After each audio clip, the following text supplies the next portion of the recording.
Okay, the next 45 minutes to an hour, we're going to focus on building your brand during challenging times.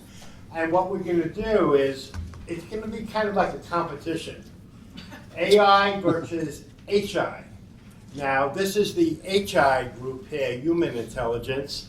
And what I did when I developed this panel session, I did chat. I actually used chat. And here's the chat. They all have the chat. They know what it's not gonna be any trick questions here. But what I'd like to do is have our panelists introduce themselves. Adrienne, could you introduce yourself? Sure. I'm Adrienne Fasano, and I basically spent a decade at Motorola in sales, developing what was once called the Power Pad, which is the signature capture that comes to your house today for delivery. I then shifted after a decade, I call it my 3 chapters, into the city, worked for the city of Chicago, helped them drive Chicago as a global powerhouse and an economic destination.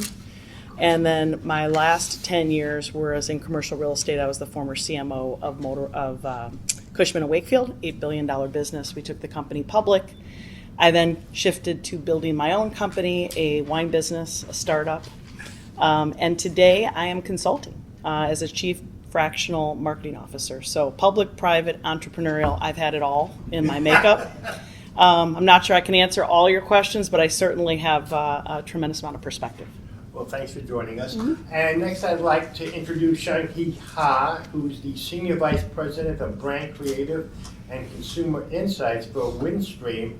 And you have a great background, amazing background. Tell us what you've done. Hi, thanks for... You might have to flip the switch. Oh. Yeah. Okay, There we go. Hi, thanks for the invitation. I have a lot of X's. Started out my sort of business career at P&G, was there nearly 10 years, then moved to Korea and was at Samsung in the global marketing organization. I saw brand stewardship as one of the dictionary words, so I was brand steward over brand Samsung for electronics. Moved back to the U.S. and went to Philadelphia, worked at Comcast for several years over the Xfinity brand. I think this is an Xfinity market, so you may be familiar.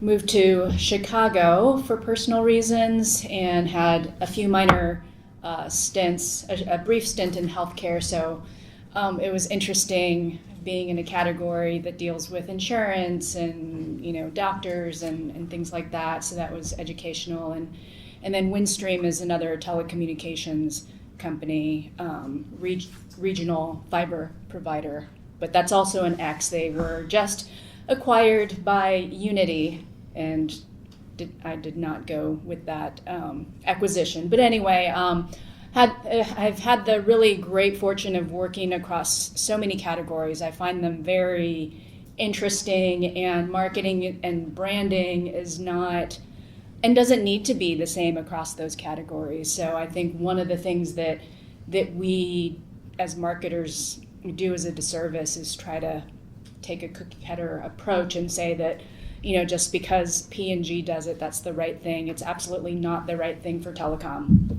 or healthcare, maybe. Nobody needs to introduce to me. So. Yeah, we already introduced you already. Yes. Okay. What I'd like to do is tell you a little bit about my experience with chat. I actually asked them to come up with some ideas about building a brand during challenging times. And this is what they came up with. And I'm going to pose this to our panel. Marketing, strategy, and growth, leadership and talent, data, analytics, and accountability. That accountability is always there. Customer experience and personalization, digital transformation and innovation. That's what we're touching on right now. Brand purpose and social impact. Social impact. We're going to get more into that. And finally, looking ahead. Where does this lead us to? The first question I'd like to pose to our panel, and I'd like to start with Adrienne and then work our way across, is what metrics matter most in the C-suite when evaluating marketing effectiveness? You know, I would basically say when you think about, and I've come in a variety of circumstances as a consultant to the CEO. So just to give you context where my roles are right now, they're in sales and marketing organizations that are in massive disruption and transformation, and I'm coming in to help assist drive the revenue generation necessary with the CEO and the CMO. 3-year strategy is critical.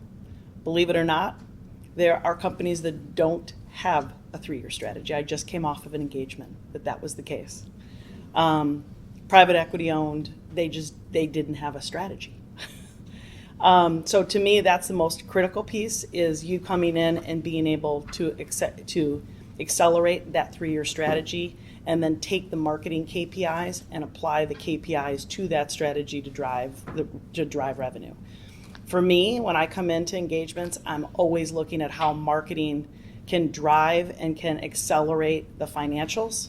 I am never interested in marketing being a cost center and or marketing taking on more cost associated without accountability to the ROI. Okay. I think it's different business by business, and actually one of the most important things I think we can do as marketers is to develop the KPIs, because a lot of companies don't have them, don't understand what a marketing or a brand KPI even is, because they're used to thinking of it as an expense, or what do we spend our media, that's the KPI. And in order for, we often, it shouldn't be the case, but we often have to justify our existence, and the way you justify your existence is sort of tied to, how do we drive growth, revenue, how do we drive the top line or the bottom line, depending on the dynamics of your business. So I think we shouldn't, we shouldn't be a victim or be upset that people don't understand how to measure marketing. It's actually, that's an opportunity. It's an opportunity for us to define what that is and to introduce what brand equity is and how to measure it, because you absolutely should measure it and not just be sort of, let the tail, which I think is the media budget, drive the justification, because that never is, that's I can't think of the right analogy, but measuring media is absolutely going to sink you. So you need to find a way to bring the brand metrics to the CEO. 100%. Jay? Can I just add to 100%. that? This is something that I think I mentioned it on the MAP protocols, is that MASB has been doing a lot of work on. So we recently, I can tell you what happened, but I won't mention their name, were asked for help by a company who said, well, please help us figure out what the KPIs should be for brand and marketing. And they had, you know how many? They had something like, globally, big company, they had something like 60 different scorecards. And they said, help, what should we be using? So you're so right about that. Yeah. Okay. Yeah, I'll keep it short and sweet. I think if you're talking in the C-suite, the only thing that matters is revenue and revenue growth. Marketing can't really, there's very few industries I think where it can help you with your margin. Maybe unless you're shifting product mix to more higher margin products, but I think the C-suite cares about revenue and revenue growth, and then market share, which they're all sort of related. Okay. And just to add to that, 60% should be performance marketing, 40% should be brand building, right? Dependent on whether it's CPG, B2C, or B2B, but the net is the performance marketing is what's going to drive the revenue component associated with it. You could debate brand will do that, but not always is a CEO and a C-suite team convinced that brand actually is going to drive sales. Until you That's say, impossible. the one thing I would say is that Part of when it's not, Right. When you're faced with a CEO who doesn't believe that, the best thing to do is to say, then let's rename the company. Correct. So, and then they very quickly understand the brand matters. Okay, question. Have you done that? Yes. That's awesome. One thing effective, the C-suite is actually showing what the brand does. So in CPG, I like to stand in the store in front of an aisle for hours and just have people walk by and ask them why they're purchasing this, why they're not. And sometimes a little clip of someone interacting with the brand or just talking about the brand, plus all the metrics and KPIs combined are what helps the C-suite understand the financials, the high-level stuff, but also, at the end of the day, what is this brand doing in an aisle when someone's looking to buy something? And there's an additional power in that element that helps in the C-suite in addition to everything we've spoken about. And I think this is a central challenge that the work stream that I'm working on for MASB, which is the economic impact of marketing. And one of the key challenges is that the brand and marketing actions have sometimes not longer term, or as we like to call sustained impact. So it is how do we actually measure what's happening today and draw the link to not just revenues, as this entire panel is saying, but future revenues and future cash flows. So I think that's the challenge that our team here is working with. How do we actually create frameworks and principles to make sure that companies are able to draw that link between what's happening today and sustained value? Okay, Alan? I'd like to ask you about with the capital shift from public to private ownership, right? Have you seen, I mean, we've all had experiences, I think, with private equity. Have you seen differences in helping a company create a marketing strategy or brand strategy, private equity versus public company? I mean, I can comment on it. I just came off an engagement with a PE. In the traditional sense, private equity cares about, right, the financials and the CEO. So private equity bringing a CMO in is a challenge, right, because they don't quite even understand the marketing associated with it. Now, when they do bring one in, they bring one in because they realize it's subscription-based business or something where marketing actually owns the contribution to the revenue. But even that being said, it's a hard deal to convince private equity that brand matters. And I wouldn't say that generically. There's certain situations where that occurs, but there's no question, I was going to bring that up to your point, that it is more challenging on the brand piece because they're focused on short-term programs and initiatives that are going to drive the multiples on the exit and or the sale. Yeah. Question. I was just gonna make a recommendation to piggyback on your comment about proving the value of brand in your innovation stage. It's blinded versus branded product testing on your innovation cycle. Because you can have the best thing since sliced bread and everybody loves it, and then you put your brand on it and you see that drop. That has a big impact to your leadership team around the job you've got to do. Or conversely, if a competitor is seen as more likely to be bringing that to market. And that helps you frame that discussion around the value of brand. Okay, that's good. Comment? We just heard a few minutes ago, marketing and brand building counterposed.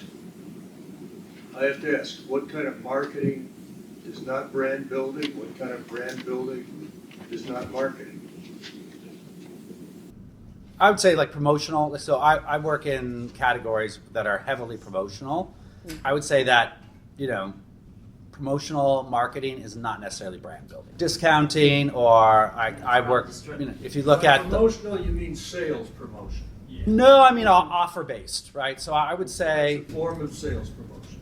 yeah, but I would say it's not necessarily brand building. I don't think a $50 off or I have a casino client and online sports betting, like that category is all promotion driven. It's like deposit 100, bet 500, and that's not building the brand. That's just transactional. It's getting people to shift around their gaming wallets based on what the best offer is. It's not building the brand. That advertising does, and the experience that they then have on the product will build the brand. But a lot of product-based work, and I've done a lot of work with Samsung over the years. Like sometimes if you're just talking product features, you're not building the brand. Right? If you're talking about just the price, you're not building the brand. Unless you're a value brand and you're like, oh, well, we are the lowest price. And even with Walmart, always lowest prices didn't last. Okay. Question there? I worked for many years in FMCGs, and the killer, the value killer was basically percentage discount, so 33% off, 40% off. That was the beginning of the end of your brand's value. And it was really what it was. It was more of a sales promotion play, without a doubt, to get the product on the shelf without any kind of marketing behind it other than a sales push. And that whenever your brand was sort of hitting that double-digit discount level, that was sort of like you could see where that brand was going. Comment here, and then. Chicken and the egg. Is there, so of these three up here, you know, we're talking about brand, but can you have a great brand if you don't have that innovation, a sustainable competitive advantage? Because like to the point with private equity, they usually come in when there's a problem. Yeah. And so the problem could be the product sucks. Right. And so maybe they're not focused on brand because they got to fix Yeah. that first. Right. Right? No, that's exactly right. I'll put my, It's no, on. that's exactly right. You have to be able to fix the brand, and in certain circumstances, if you're coming late into the market and the brand is weak, there's an opportunity, right, to put a lot of investment associated with that to prop that up, and that then does drive financial results. I guess I'm not saying that brand doesn't drive financials. Look at Apple. There's so many we can reference here. That Dove. There's so many wonderful brands today that are doing extraordinarily well because of their brand, for sure. But in economic uncertainty and tough times, and I think this gentleman here mentioned it early on, CEOs are less willing to want to put money into marketing. Right? I mean, when they start looking at where they can cut costs associated with it. I've been there 1,000 times in my career. Yes. The first place they're going to go is on the soft side, and so I think that's what we're trying to do is take that function and turn it into a much stronger contributor to the bottom line versus all of the nice to haves, all the soft elements. At least that's what I tend I'd to like do. to move on to another topic, if I may. Okay. How do you foster a culture of innovation within the marketing department? Jay? I'll let you go sometime. How do you foster? I mean, I think. Yeah. How do you get them excited about innovation? I think if it's just in the marketing department, I think it's trickier. I mean, because I Yeah. do think what we see is culture's driven from the top. It's normally driven from the CEO. So if you're working in a company that doesn't have an innovation culture, it's hard within any one department to drive that culture of innovation. But if it's just in there, I think the leader has to embrace it. I think you have to set up mechanisms to reward that behavior as well. What are those mechanisms? It could be incentives, it could be recognition. There are lots of sort of rituals and tools and behaviors and processes that you can implement to try to get that innovation done. But I think if you're working if you're trying to be an innovative marketing department in a company that doesn't value innovation, I think you're destined to fail. But I think if you are in a company that values innovation, then I think it's incumbent upon the marketing department to live up to the same standards of the other departments around innovation. Seunghee? I guess the question presupposes that innovation is the most important thing driving a marketing department, and I guess I would potentially question that because I think a lot of people don't have the fundamentals, and so that's often what I do when I come into an organization is to make sure that the fundamentals are there and that everyone is speaking the same language. Not just marketers, but that we are evangelizing sort of the importance of rigor across the organization and getting the finance department and the product supply department and everyone else to understand that we're not people who make commercials, but that we're sort of fundamental to driving growth at the company. And so I'm really, I think actually that's 80-90% of the job. And then on, the cherry on top can be, what is new and exciting and enabling and will make our jobs easier, faster, better. But I also am not a big on sort of the innovation for innovation's sake. Often we're creating a solution in search of a problem. And so I think actually the bigger job is to actually evangelize the principles and the rigor, and make sure that we are as rigorous as the finance department, and not just seen as people who make nice, pretty ads. Can I just say one thing? If you do it right, brand drives innovation. Okay. You should only make innovations. Right. Yeah. Done. Okay, brand should drive innovation. Otherwise, you end up with, we've seen this, you end up with iterative, a new flavor of this or that, right? Just to get this quarter's revenues. Brand has to drive innovation, and that's where brand is absolutely critical for innovation, in my view. Brand can determine where the opportunities are for the future, where your brand can create a major advantage, and then that should guide the innovation team. That's our experience. Yeah, I was just going to add that I believe brand or innovation is at the B-set of a customer, right? So you can only drive innovation if you're constantly looking ahead and turning that corner prior to where the customer is and thinking about, and I think Apple does a beautiful job of this, thinking about innovative ways to continue to use a product or to use a service before the customer gets there, but being very customer obsessed. So I don't think marketing can own innovation. It has to be the company, and it has to be the C-suite leadership team. It has to be goals aligned across the company, I think, to where you were going. And those companies that believe marketing can, I think, will be sorely disappointed, unfortunately. I want to pose a question. What is the role of storytelling in marketing? I see when I watch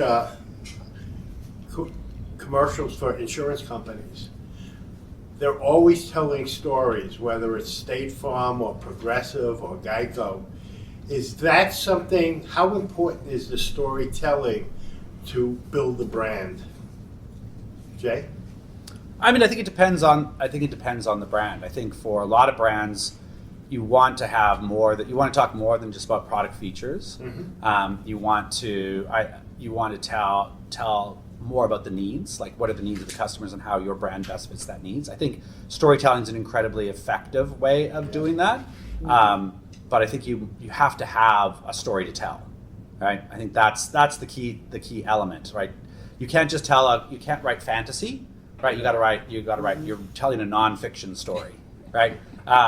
It has to be rooted in proof points and facts, and it has to be believable. Right. That idea of authentic, because we can all think of brands that have tried to tell a story but they couldn't connect, right?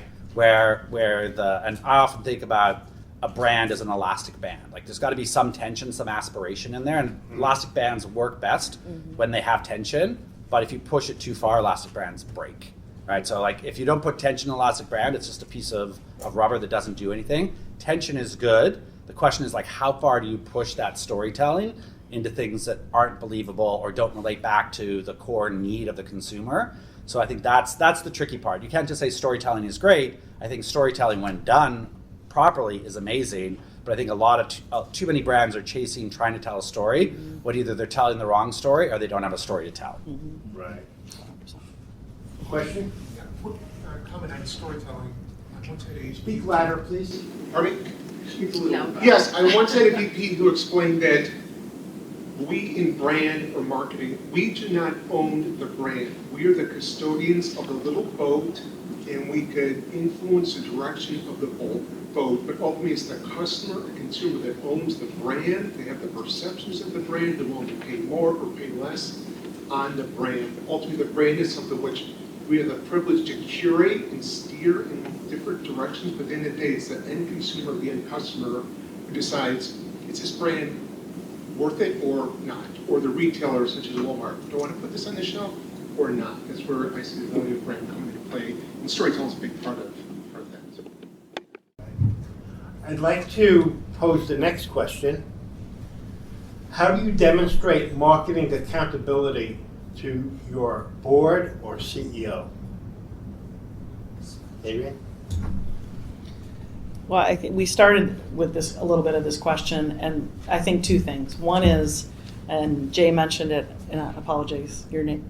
Seunghee. Seunghee mentioned it as well, which is, it's all about revenue, right? So a lot of times marketers and marketing leadership comes in with all of their terms to the C-suite and says, here's all the things I am going to build KPIs around, of which, quite honestly, oftentimes C-suite does not understand what half of these KPIs and measurements are.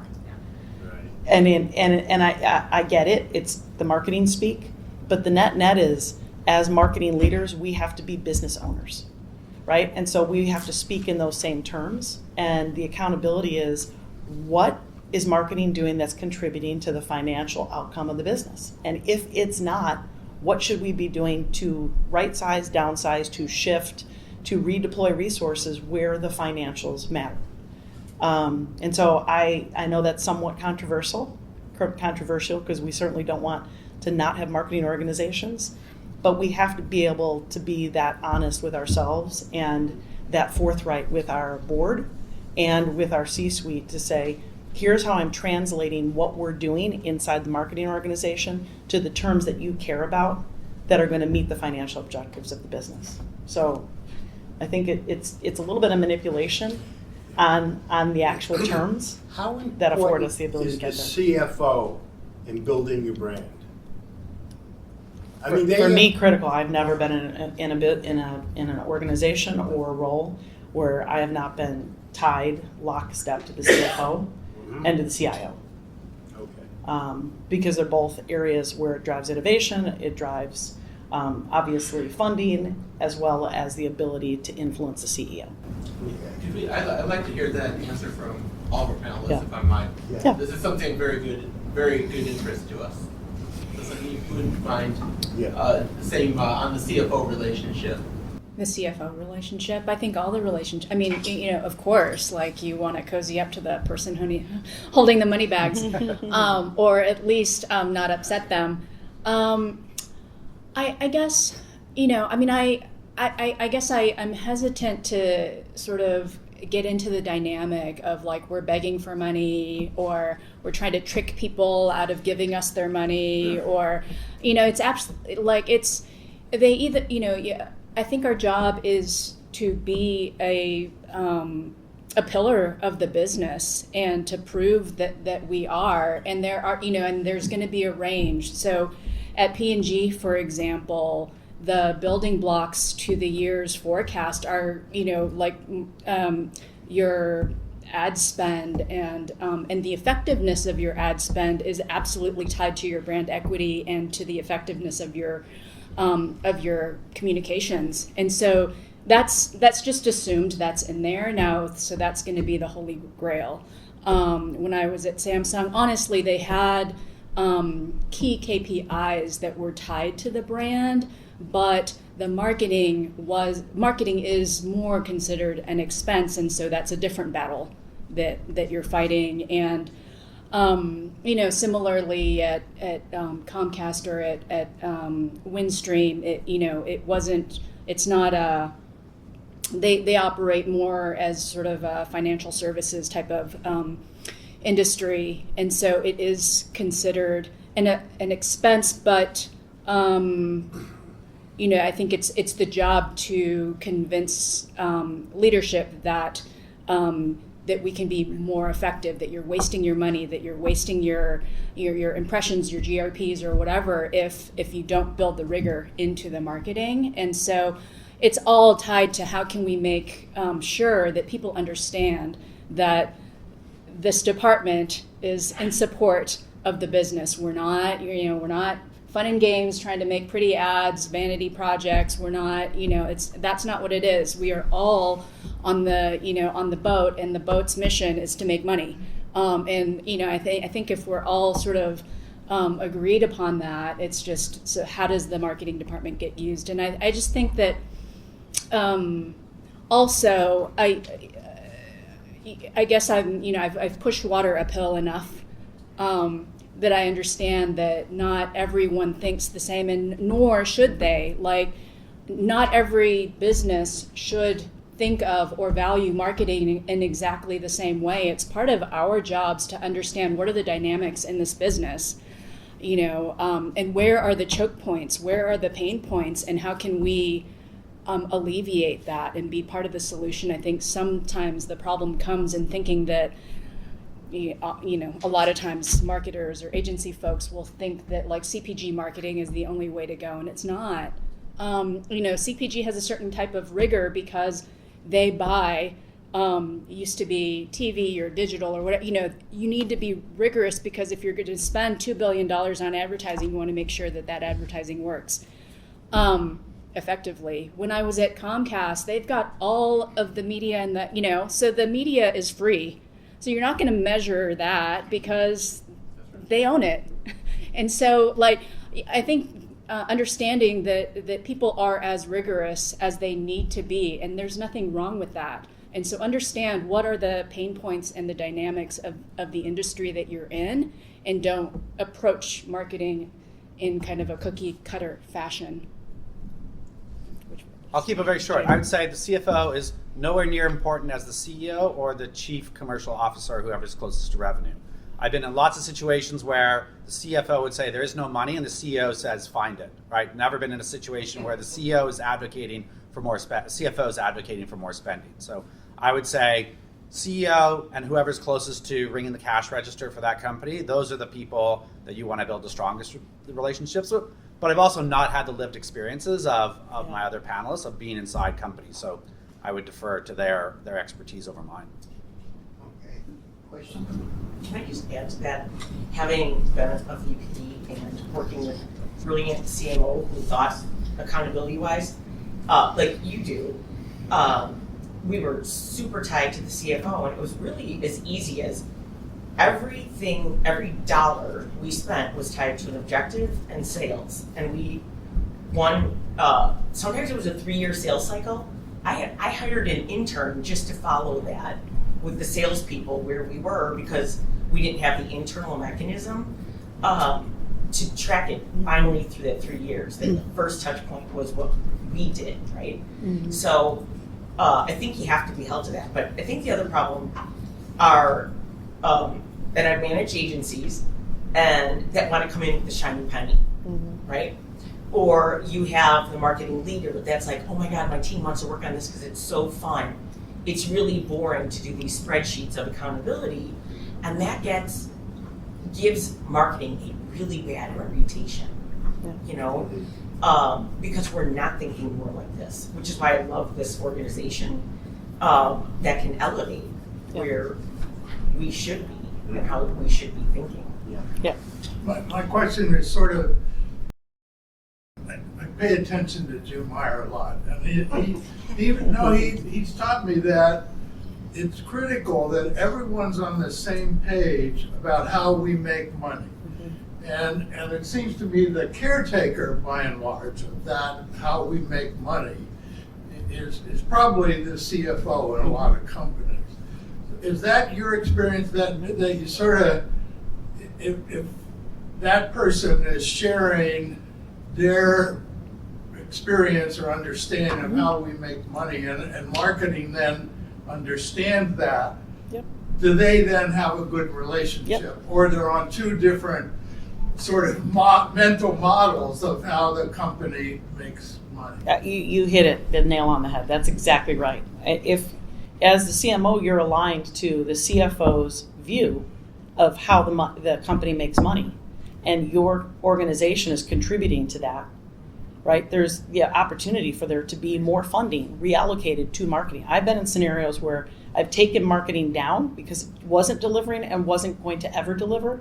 And I've been in scenarios where I've taken marketing up because of the investment and the view that marketing actually could drive and own more revenue than some of the sales folks.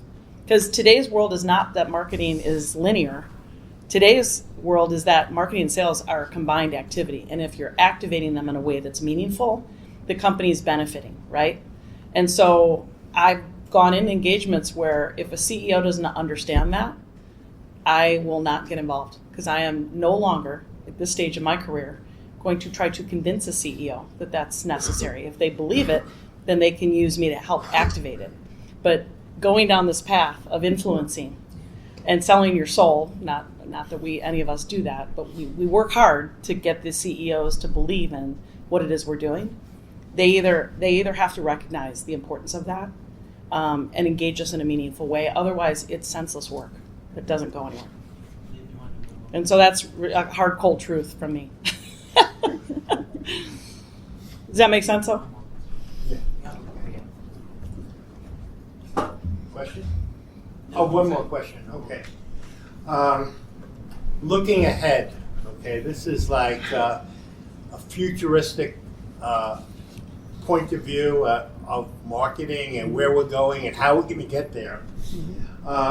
What keeps you up at night as a marketing leader today? What keeps you up at night? Jay? What?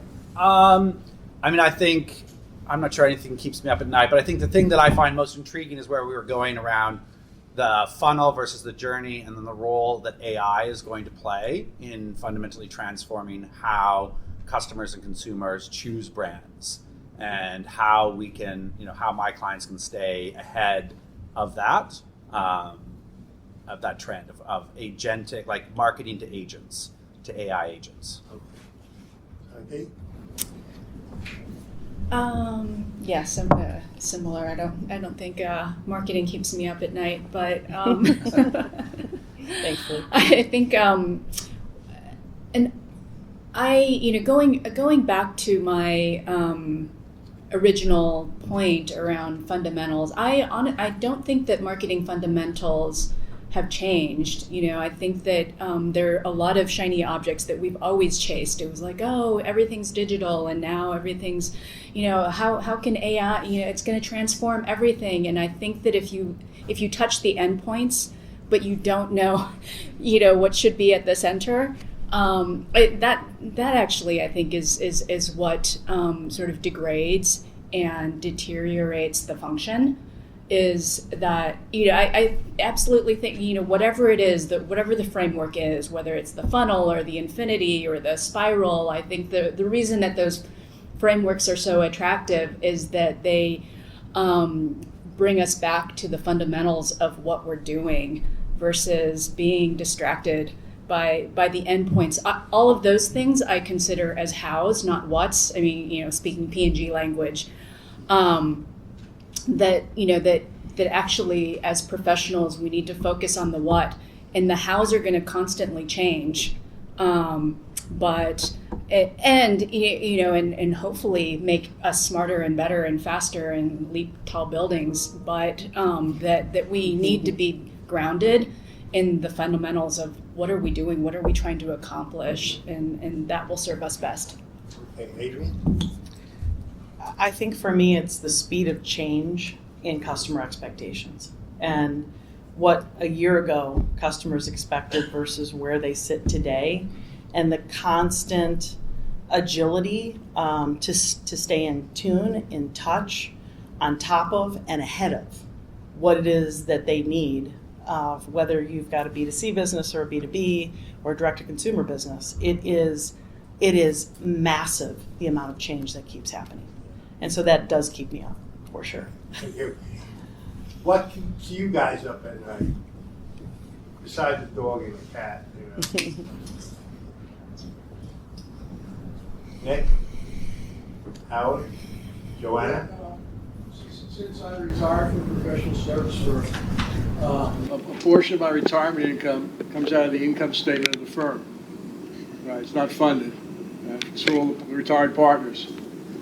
And I'm concerned about how long the professional services model, and many of us grew up with in many industries, what the future is in terms of the economic model, right? Where so much of the human labor is going to be replaced by various kinds of AI machine learning. If anything keeps me up at night, it's the future of marketing. Yeah. And the desperate struggle to get. Agreed. It's the future of marketing, the parlous situation it's in, and the desperate struggle to get marketers to use numbers which exist and convince the rest of the company, not even convince it, just show the rest of the company the financial benefits it brings. That is, it's obvious, everybody knows it, but they won't, how do you get them all to do it? I agree. I'm not sure this keeps me up at night, but for those of you who have worked with or for public companies, one thing that kind of horrifies me a bit is my perception that Wall Street stock analysts don't understand marketing at all. At all. But they value brand. More, they love to talk about it, but I think their commentary on it is so shallow. Yeah. By the way, if you think I'm wrong, fine. I won't be offended. I just think marketing means so many different things to different people. And when you look at operations and you look at finance and you look at HR, everybody has a universal definition of what that function is. And the problem with marketing is it is evolving.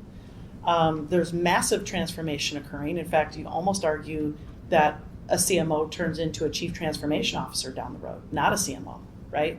Someone who's constantly looking at the innovative efforts necessary to keep that company front and center in the minds of consumers, and all that takes to get there. So, yeah, I think you're right. Marketing, not that it's in trouble. There's a time now for an evolution around what it once was, and I think to you, the pretty ads and the nice PowerPoints and all the things decades ago we were doing from a marketing perspective, putting on the events, making them look beautiful. If none of that hits the bottom line in a positive way, there is no reason in today's environment for that to exist. Because there's so many things that can do it smaller, sharper, faster, and with more precision.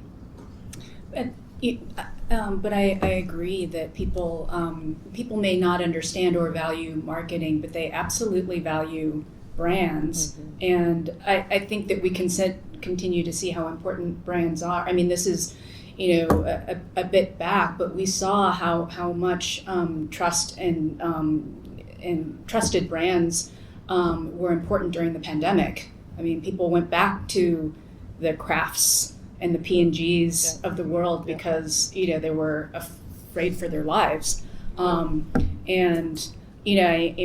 recently we see what's happened to Tesla, which I used to use as a case study for brand purpose. I don't think Tesla is showing up on a lot of PowerPoints about a brand purpose anymore, but yeah, I mean, brand is absolutely important, and the more we can put numbers and valuation and demonstrate what a point of, what I always try to get to is what does a point of brand equity increase equal in terms of top line sales? Yep. Yeah, I think until you can link it back to top line revenue growth, it's then equity analysts or even CEOs or CFOs aren't going to understand it. We get caught up in NPS or consideration awareness or all these other metrics. The thing that matters is revenue. I believe it would be very rare for brands to really influence margin. So I think it's easiest is everybody understands revenue. If you can show a link back to revenue, then whether it's equity analysts, whether it's your CFO, whether it's anyone else, you have to show that link back to how it drives revenue. Because everybody understands revenue. Nobody understands NPS, despite how much money being spent on selling that into companies. I will say the novel marketing play recently with the Coldplay fiasco. Any of you are aware of what occurred there? And what Gwyneth Paltrow went on, and then actually, of course, her ex-husband is Coldplay, but she actually did a whole commercial for the company, and sadly I can't remember the name of the company at the moment. Astronomer. I'm curious how much that generated, because that was an interesting play. That is where marketing could drive, in so many ways, something really powerful. But for them to do that fast was fabulous. Okay. Smart. I guess that wraps it up. I'd like to thank Sue and Paul. You guys are great. Thank you so much. I'd like to thank Prophet, Neil Johnston, Matt Zucker, Jay, of course, for your involvement, great content, and congratulations.